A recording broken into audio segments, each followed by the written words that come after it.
ओम तावेव पवनर्धिं च चक्रतुर्वह्नि कर्म च ततो देवा विनिर्धूता भ्रष्टराज्याः पराजिताः हृताधिकारास्त्रिदशास्ताभ्यां सर्वे निराकृताः महासुराभ्यां तां देवीं संस्मरन्त्यपराजितां श्रीगुरुभ्यो नमः हरि ओम।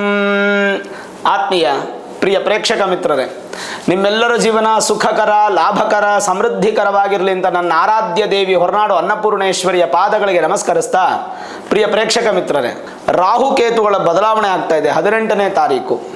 ಈ ಬದಲಾವಣೆಯಿಂದ ವೃಷಭ ರಾಶಿಯವರಿಗೆ ಶುಭಾಶುಭ ಫಲಗಳೇನು ಅನ್ನುವಂಥದ್ದನ್ನು ಸಂಪೂರ್ಣವಾಗಿ ನಾವು ನೋಡ್ತಾ ಬರೋಣ. ಮುಖ್ಯವಾಗಿ ಬದಲಾವಣೆಗಳು ಏನೇನಿದೆ, ಒಂದು 18ನೇ ತಾರೀಕು ವೃಷಭ ರಾಶಿಯವರಿಗೆ 4ನೇ ಮನೆಗೆ ಕೇತು ಬರ್ತಾ ಇದ್ದಾರೆ. 5ನೇ ಮನೆಯಿಂದ ಅಪ್ರದಕ್ಷಿಣೆಯಾಗಿ 4ನೇ ಮನೆಗೆ ಬರ್ತಾ ಇದ್ದಾರೆ.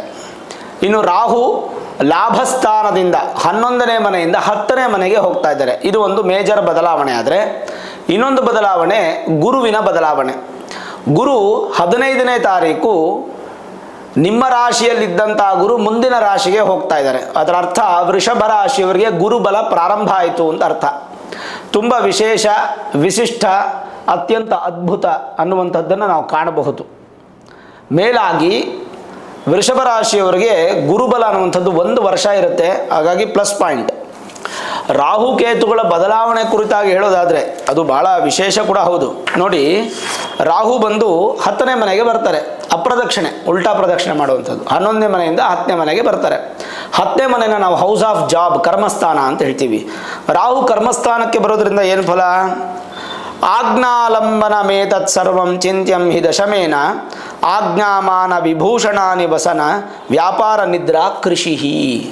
ವ್ಯಾಪಾರ, ನಿದ್ರಾ, ಕೃಷಿ, ಉದ್ಯೋಗ ಇಷ್ಟಕ್ಕೂ ಕೂಡ ಅದು ಸ್ಥಾನ ಆಗೋಗುತ್ತೆ 10ನೇ ಮನೆ. ಸರಿ, 10ನೇ ಮನೆಯಲ್ಲಿ ನಿಮಗೆ ರಾಹು ಇರೋದ್ರಿಂದ ಏನು ಫಲ ಹಾಗಾದರೆ ಅನ್ನುವಂಥದ್ದನ್ನು ನೋಡೋದಾದರೆ, ದಶಮ ರಾಹುವನ್ನು ಬಲಿಷ್ಠವಾದ ರಾಹು ಎಂದು ಕರಿಬೇಕು. ಕುಂಭದಲ್ಲಿರ್ತಕ್ಕಂಥ ರಾಹುವನ್ನು ನಾವು ವಿಶೇಷವಾದಂಥ ರಾಹು ಅಂತ ಯಾಕೆ ಬಣ್ಣಿಸ್ತೀವಿ ಅಂತಂದರೆ, ಶನಿಯ ಮನೆಯಲ್ಲಿ ರಾಹು ಇದ್ದಾಗ ಭಾಳ ಅನುಕೂಲ. ಶನಿವತ್ ರಾಹು ಕುಜವತ್ ಕೇತು ಅನ್ನುವಂಥದ್ದು ಕೇಳಿಸ್ಕೊಂಡಿದ್ದೀರ ನೀವು. ಶನಿವತ್ ರಾಹು ಅಂದರೆ ಶನಿಯಂತೆ ರಾಹು ಫಲ ಕೊಡ್ತಾನೆ. ಹಾಗಾಗಿ ಶನಿ ಮನೆಯಲ್ಲಿ ರಾಹು ಇದ್ದಾಗ ರಾಹು ಭಾಳ ವಿಶೇಷವಾದ ಫಲವನ್ನು ಕೊಡ್ತಾನೆ. ವಿಶೇಷವಾಗಿ ಮಧ್ಯಭಾಗದಲ್ಲಿ ಅಂದರೆ 18 ತಿಂಗಳು, 18 ತಿಂಗಳಲ್ಲಿ ಮೊದಲು ಒಂದು ಸ್ವಲ್ಪ ತಿಂಗಳು ಕಳೆದು, ಕೊನೆಯ ಒಂದು ಸ್ವಲ್ಪ ತಿಂಗಳು ಕಳೆದು, ಈ ಮಧ್ಯದ ತಿಂಗಳುಗಳಿದೆಯಲ್ಲ, ಉದಾಹರಣೆಗೆ ನಿಮ್ಗೆ ಹೇಳೋದಾದರೆ ಒಂದು 9 ತಿಂಗಳು, 18 ತಿಂಗಳಿಗೆ ಹೇಳಿಬಿಡ್ತೀನಿ ನಾನು. ಮೊದಲನೇ 6 ತಿಂಗಳು ಸಾಧಾರಣ ಫಲ, ಕೊನೆಯ 6 ತಿಂಗಳು ಸಾಧಾರಣ ಫಲ, ಮಧ್ಯದ 6 ತಿಂಗಳು ಅತ್ಯಂತ ಅದ್ಭುತ ವಿಶೇಷ ಫಲ. ಸಾಧಾರಣ ಫಲ ಅಂದರೆ ಏನಿಲ್ಲ, ಮಧ್ಯಮ ಫಲ ಅಂತ ತಗೋಬೋದು. ಅತ್ಯಂತ ವಿಶೇಷ ಫಲ. ಹಾಗಾಗಿ ಅದೊಂದು ಪ್ಲಸ್ ಪಾಯಿಂಟ್ ಆಗುತ್ತೆ. ವಿಪುಲ ಧನ ಸಂಪತ್ತು, ಇದು ತುಂಬ ಒಳ್ಳೆಯ ಅನುಕೂಲ ಆಗುವಂಥದ್ದು. ವಿದೇಶಿ ಸಂಬಂಧಪಟ್ಟಂಥ ದೇಶಗಳಲ್ಲಿ, ಗಲ್ಫ್ ಕಂಟ್ರೀಸಲ್ಲಿ ತುಂಬ ಚೆನ್ನಾಗಿರುತ್ತೆ. ಉದ್ಯಮದಲ್ಲಿ ಧನಾಗಮ ಪ್ರಾಪ್ತಿ, ಪಾಕ ಪದಾರ್ಥಗಳ ಮಾರಾಟ, ಕೆಮಿಕಲ್ಸ್ ಎಲ್ಲ, ಆ್ಯಸಿಡ್ಡು ಈ ಥರದ್ದೆಲ್ಲ ವೃತ್ತಿಯಲ್ಲಿ ಇರತಕ್ಕಂಥವ್ರು, ಅದನ್ನು ತಯಾರಕರು, ಮ್ಯಾನುಫ್ಯಾಕ್ಚರರ್ಸ್ ಅವ್ರಿಗೆಲ್ಲ ತುಂಬ ಚೆನ್ನಾಗಿರುತ್ತೆ. ಜೊತೆಗೆ ಮಾಂಸ ಮದ್ಯ ಮಾರಾಟ ಮಾಡುವಂಥವ್ರಿಗೆ ಧನಾಗಮ ಹೆಚ್ಚು ಪ್ರಾಪ್ತಿಯಾಗುತ್ತೆ. ವಿದ್ವಾಂಸರಿಗೆ ಒಳ್ಳೆ ಸಪೋರ್ಟ್ ಸಿಗುತ್ತೆ. ಸಹವಾಸದಿಂದ ಉತ್ತಮ ಫಲ, ಆಶ್ರಯ ಹೆಚ್ಚು ಸಿಗುತ್ತೆ. ಸ್ವಲ್ಪ ತಾಮಸ ಗುಣಗಳು ಹೆಚ್ಚಾಗಿರುತ್ತೆ, ಸ್ವಲ್ಪ ಕೋಪ ಕಡಿಮೆ ಮಾಡ್ಕೋಬೇಕು. ವಿಶೇಷವಾಗಿ ಮದುವೆ ಇತ್ಯಾದಿಗಳಲ್ಲಿ ರಾಹು ಪೀಡಿತ ಆಗೋದಿಲ್ಲ, ನಿಮಗೆ ಸಪೋರ್ಟ್ ಮಾಡ್ತಾರೆ. ಪಾಪಕೃತ್ಯಗಳಿಂದ ದೂರ ಆಗ್ತೀರಾ, ಕೆಟ್ಟ ಅಭ್ಯಾಸಗಳಿಂದ ದೂರ ಆಗ್ತೀರಾ. ಚರ್ಮ, ಕೇಶ, ಗಾಜು ಈ ಥರದ ಸಂಬಂಧಪಟ್ಟಂಥ ವ್ಯಾಪಾರದಲ್ಲಿ ಅತ್ಯಂತ ಶುಭ ಫಲ. ಜೊತೆಗೆ ಭಗವಂತನ ಆಶೀರ್ವಾದ ಅನ್ನುವಂಥದ್ದು ಬಹಳ ಯಥೇಚ್ಛವಾಗಿ ತೃಪ್ತಿಯಾಗಿ ಸಿಗುತ್ತೆ. ಇದು ದಶಮರಾಹುವಿನ ಫಲ.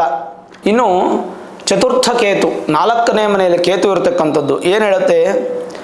ವದಂತಿ ವಿದ್ಯಾ ಜನನೀ ಸುಖಾನಿ ಸುಗಂಧಗೋ ಬಂಧು ಜನೋ ಗುಣಾಂಶ್ಚ ಮಹೀಪಯ ನಕ್ಷಿತಿ ಮಂದಿರಾಣಿ ಚತುರ್ಥ ಪ್ರಭವಾನಿ ತಜ್ಞಾಹ ಅಂಥೇಳಿ ಏನು ಹೇಳುತ್ತೆ?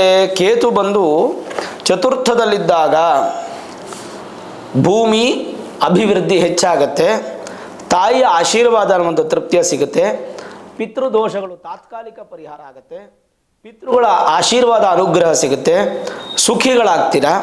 ಜೊತೆಗೆ ಪರಗ್ರಹ ವಾಸ ಸಂಭವಿಸ್ಬೋದು. ಮತ್ತು ಸ್ವಲ್ಪ ಅಪವಾದಗಳು ಬರುವ ಸಾಧ್ಯತೆಗಳಿರುತ್ತೆ.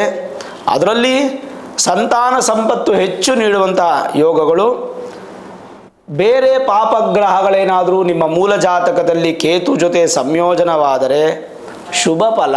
ಎಷ್ಟು ಚೆನ್ನಾಗಿದೆ ನೋಡಿ. ಪಾಪಗ್ರಹಗಳ ಜೊತೆ ಪಾಪಗ್ರಹಗಳು ಅಥವಾ ಪಾಪಗ್ರಹಗಳು ಪಾಪಸ್ಥಾನದಲ್ಲಿದ್ದರೆ ಭಾಳ ಶುಭ ಫಲ. ಹಾಗಾಗಿ ನಿಮಗೆ ಕೇತು ಬದಲಾವಣೆ ಕೂಡ ಒಳ್ಳೆಯ ಫಲವೇ.